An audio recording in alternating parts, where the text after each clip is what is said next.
Welcome to Test, ladies and gentlemen. You caught me taking a nap, homie. All right, man. I appreciate you guys very much for stopping by. As you guys know, we got the Sinquefield Cup going on. We do have a rest day, but I went ahead and grabbed the game Leinier, Domínguez, Pérez versus Wesley. So of course, all my people coming from the Philippines, I would say maraming salamat. Anybody who is coming from Cuba or who does speak Spanish, I will say muchas gracias. I appreciate everybody very much for stopping by, man. But if you guys are ready to go, man, let's take a look, see what we got for this game, homie. So we got the move E4, best by test. We got E5, we got knight to F3, knight to C6, bishop to B5. Super aggressive. We got knight to F6, so we got castles by white. So for those of you guys who are pretty familiar with openings, you guys will notice this is the López or Spanish game, and it is the Berlin defense, also known as the Berlin Wall. Very hard to crack if you are white, but it is possible. Anyway, we are going into the variation where you have given black the ability to take knight takes e4, and then you get into a real tactical variation. So we do see knight taking e4. We got d4.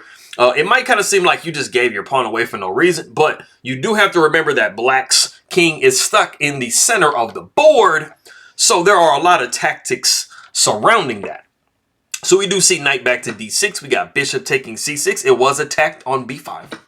We got d taking c6. We got pawn taking e5. Knight going to f5. Queen taking. King taking. And we have reached the I Hermit variation of the Berlin Wall. I actually called it the Berlin Wall. I thought it was just kind of like a nickname, but they call it that. Anyway, this is the variation where you get exactly right into an endgame. And you basically say, I'm going to try to grind and outplay you that way. We do see h3 creating some luff, never bad. We got the king sliding over to e8. Rook is going to be coming to d1, so that's just a useful move to kind of get out of the way of that check. We do see knight to c3, and then we do see b6. And this is a little bit rarer of a move to make. Not that it's bad, you're just basically creating an idea that you're saying, hey, man, I want to put my bishop either on a6 or b7 and try to get it opened up and influence in that way. We do see rook coming to d1, like I was saying. We got bishop coming to b4. And as white, you really don't want to take this structural damage. So you need to kind of do something about this. So like knight e4, knight e2. Those are very logical moves. So we do see knight e2 in this game. And then we do see bishop going to b7. We got knight e going to d4. And the thing about this position, if you are black, you really don't want to move your knight to like a really passive square. So you're really kind of forced to trade here. Knight takes d4, knight takes d4, and then we do see rook to g8.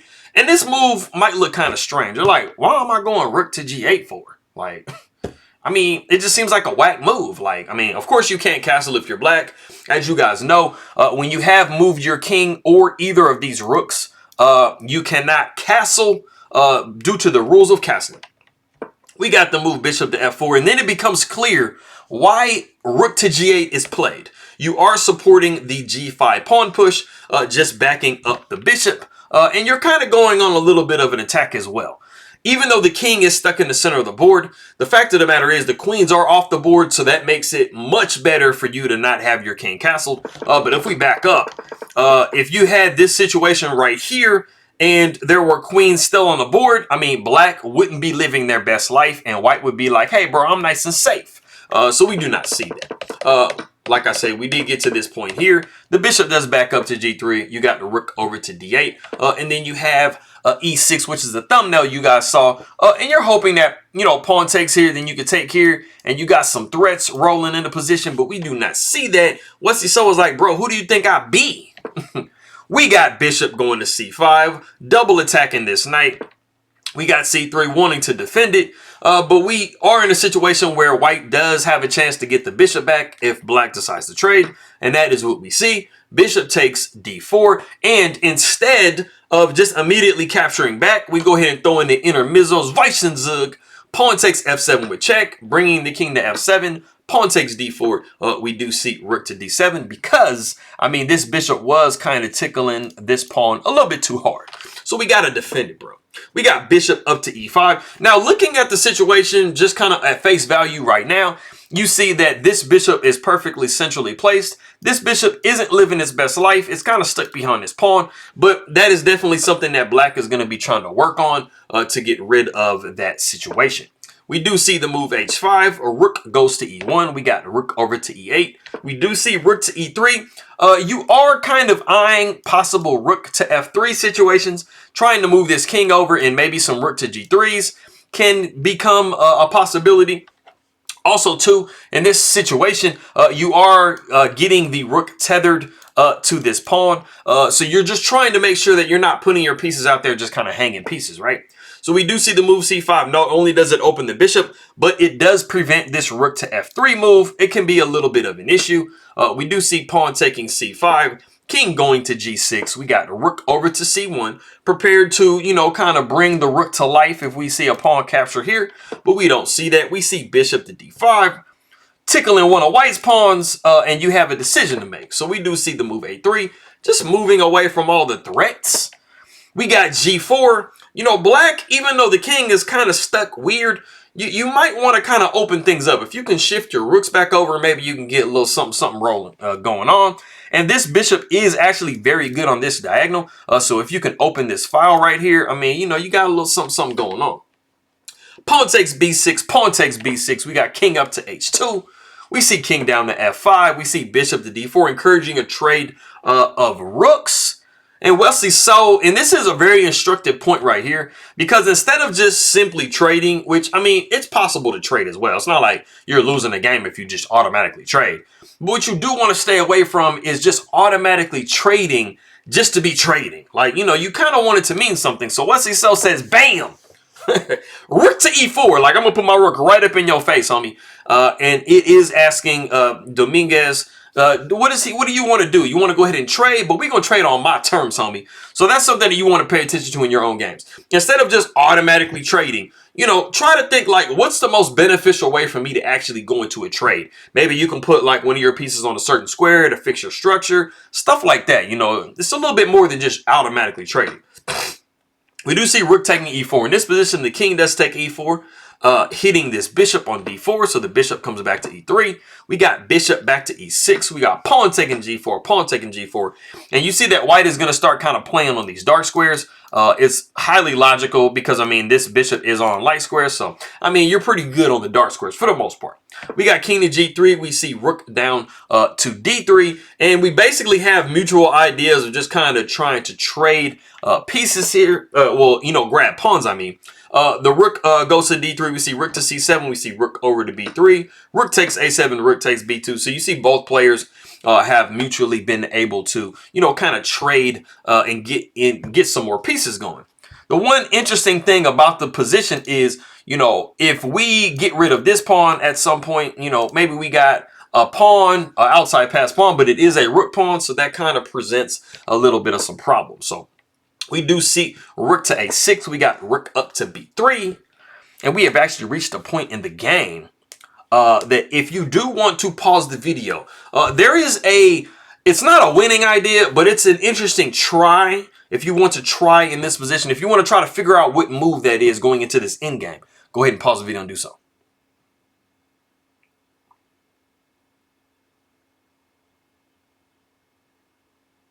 Okay, so this is, you know, we're kind of heading into an opposite bishops in game type situation, but you do kind of have a way that you can test. Now, of course, this is Wesley, and I mean, it's Leinier, Domínguez, Pérez. So both of these players are very knowledgeable about these types of end games, but you can see that there might be quite a handful of people that aren't so familiar with this type of an end game. So, I mean, on a beginner, intermediate, even getting up to advanced level, it might be situations where players aren't really familiar with how to, you know, handle this particular situation. The move that I'm looking for, it actually starts with rook taking b6. Rook taking b6 kind of puts black in a little bit of an issue. You don't have time to just simply grab this pawn because this bishop is hanging also with check. So you really kind of want to trade in this position or move the bishop along this diagonal to still protect the rook. But I mean, you're still going to be trading the rooks regardless. So you would probably see this. You'd probably see this right here. And then you are looking at just trying to maintain this pawn. So what the idea is for white is to just like get rid of this pawn, and you're wanting to do it so you can deflect the bishop and grab this pawn. And I mean, it's continuously testing, you know, black the entire time. So you would probably see a4, bishop would be taking a4, and then you would have this position here. And you can notice that from a general perspective, if you're not like a crazy high level rated player like these guys are, you could probably be looking at this position like, man, as black, you're like, I think I'm just lost, right? Because it's like, I mean, there's two connected pass pawns right here. There's no rook pawn. I mean, you know, if this bishop is not this color, like, I mean, you just, so many different in-game concepts. You're like, man, I mean, this should just be good for white, right? Well, it's actually holdable if you're black, but you have to play in a specific way. Wesley, so like I said, is going to know this stuff. But I think, I mean, and you guys will see, like, there's probably quite a handful of players that just don't understand how to play this. There's two major ideas that you have to be familiar with if you are playing this. You would probably see bishop coming back here with check. The king would come up, and then you would see the king possibly coming up. You really kind of want to maintain this diagonal if you are black. But you could see something like this. Check, right? You know, the king would come down. You can see yourself pushing this pawn. So it seems like white's making a whole bunch of progress, right? Well, the thing that white is going to be wanting to do is, after we see this, we will probably see this, and you see the bishop coming back like this. Okay, so the initial thing that black is trying to do is it is trying to tie white down to the protection of this pawn. White would love to just kind of start pushing its king up and just continue to bring these pawns up and put black in a situation where even if you sacrifice the bishop or something like that, you're still going to be able to force a queen, because you want to get a queen from these pawns, right? Well, the first thing, like I said, is the king tying this king down. So you really don't have a whole lot of, you know, places that you can go.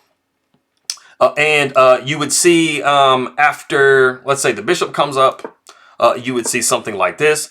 This bishop is prepared to give itself up on this square if this pawn continues to roll forward. And you really don't have a lot of places you can go to, because you either allow the king to step up or you allow black to check you. So for, let's say, for example, you just like, hey, man, I'm going to get out of the way of my pawn. I'm going to go ahead and get over. You would be looking at bishop to f7 check. And these are literally the only ideas that black has to try to prevent you from really making progress. And it's crazy, because all you have as black is one bishop, and then white has a bishop and two whole pawns. That is just how crazily drawn end games are when you have opposite color bishop. They're like by far like the most drawish type of end games you can get into. But going back to what we actually had in the game, we saw rook to a6. Of course, both players are aware of this, and they're like, I just don't want to draw. Like, I want to try to keep as much options as possible going on. So they're really avoiding like any further trades, getting down into more of a drawn endgame. So after we do see the move rook to b3, we got king going over to h4, and we see kind of a lot of shifting around. So I'll kind of get through these moves real quick. We see the bishop going back, and we actually see a repetition going back to this point. And then, of course, you know, Domínguez Pérez is like, we can't repeat because it's just a straight draw. So I'm gonna still try to fight you. So we got the move a4. We got rook up to b4, just trying to maintain, you know, the attack of this pawn. We see the king going to g5. We see king to d5. We see the move g3. Now, even though in this position it's not a bad thing to do, you do kind of want to be careful when you have this type of a setup where somebody's pawn is kind of right up on you and you make a move like g3. Because literally what you're doing is you're basically helping your opponent freeze your pawns in place. So as you can see, it's not beneficial too much for you to push f3 in this position now. So it works in this situation, but just be careful when you're playing that. We see bishop back to d7. We see rook to a7. Why not attack this bishop?